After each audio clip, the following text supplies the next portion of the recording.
I was telling Jess a story, and she said, "Now, why have I never heard this one? This is a good one." And it made me think that I should resurrect this series where I tell you stories about how I grew up a country kid doing country kid shit.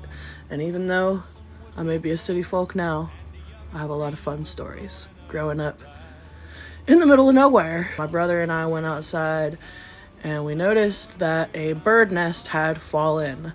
Very sad, unfortunate for the baby birds.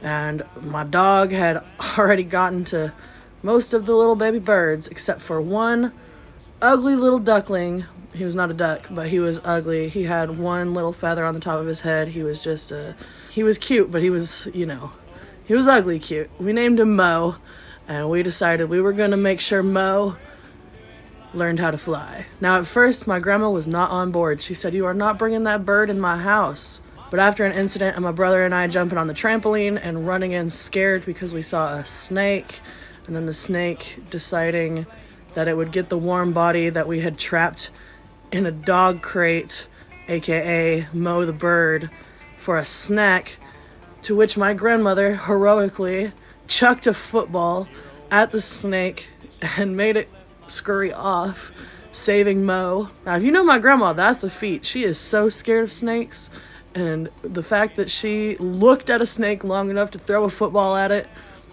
kind of miraculous.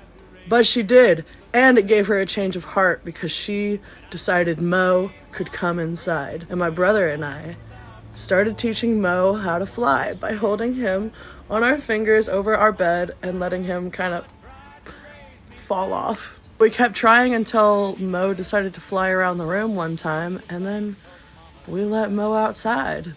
I don't know if Mo made it, alright, but we gave him a shot. That's just one of my little stories about growing up in the country, being a country kid, doing country kid shit.